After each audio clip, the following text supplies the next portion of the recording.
Hello, everyone. Welcome back to Bragging About Cinema. It's been a little while since I've had a show review, and good news, I've been busy watching shows, trying to find the right one so that you can make sure you're entertained at all times. And today we're going to review a show where this guy, every time he has an emotional response, he goes forward in time. He goes backward in time. And this story is Time Traveler's Wife. Way back in 2009, there was a movie released, Time Traveler's Wife, and this show is based on the same premise, same book.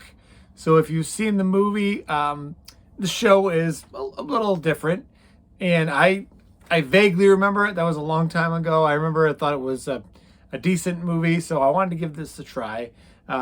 Even though, if you've watched my videos, I am not a huge fan of time travel. This is kind of a different version.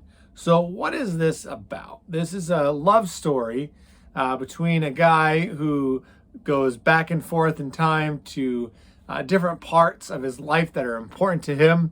Unfortunately, that means we see a lot of his painful moments, like when he loses his mom.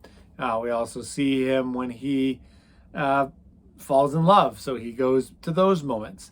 The weird part about it is every time he travels, he's naked. So obviously this sets up for some pretty uncomfortable moments where he drops in the middle of people and kind of like that dream you had as a kid when you wake up and you're naked in class. I guess I've heard some people have those dreams. And the weird thing is he goes back and meets his wife when she's a little kid and talks to her all the time. That's the first thing I don't understand about this show is if you could time travel, why would you want to go all the way back to when your wife was a kid? Maybe that's something that's going to be explained and something I forgot about in the movie. And something she talks about a lot is that he almost preconditioned her to love him from the very beginning. I've watched the first 2 episodes and it hasn't really explained why he time travels. And I don't remember again from the movie if that is actually explained. After the first episode, I was kind of lukewarm. The second episode is where I started to get a little hooked. It kind of brought out the emotion. When you watch a love story, you really want to see that these 2 characters are building up their romance and they're starting to, you want to care about the characters. They're like, connect.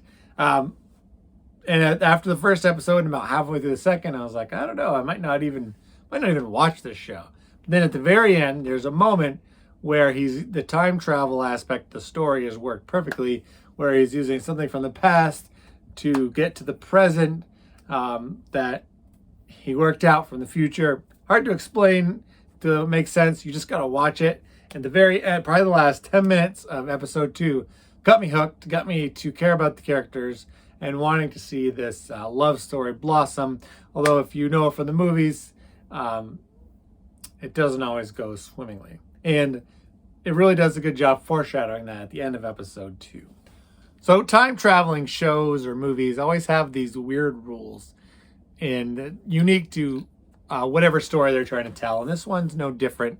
One thing you have is he goes back to the same moments over and over again, but there is different versions of him all around. So he is constantly running into himself, talking to himself, the older version to the younger version, and he's actually his own mentor to when he starts time traveling as a little kid.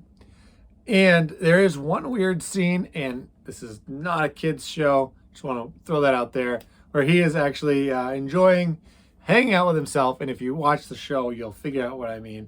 It was bizarre, and I didn't really progress the story, but they threw it in there anyway. The story itself is a little bit choppy as they're telling it from different perspectives at all times. They kind of do like a interview in the beginning of the first 2 episodes where he's really old and they're also talking to his wife and kind of explaining what it's like to be with someone that travels in time. But then it goes to the story mode where at any moment he can just disappear and he'll be somewhere else, always starting off naked. So he starts stashing clothes at different places so that he kind of avoid as many awkward moments as possible. They kind of tease his death and if he actually sees himself die. We're still not there yet, so that's obviously a interesting thing if he can travel past his life, which they kind of alluded to in this last episode. And you want to know, I guess I want to know what's the source of the time travel and what it's like to be in a relationship where the person you're with constantly disappears. His wife is played by Rose Leslie from Game of Thrones fame. She is the wild one that ends up with Jon Snow. And then Theo James, the thing I remember him most is from the Divergent series.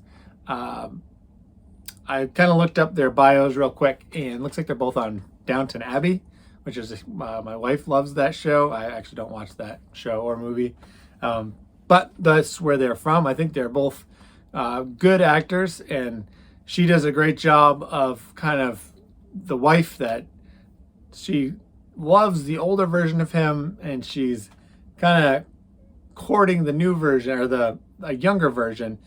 But by the time she meets him, she's already in love. He actually doesn't even know her. He has another girlfriend.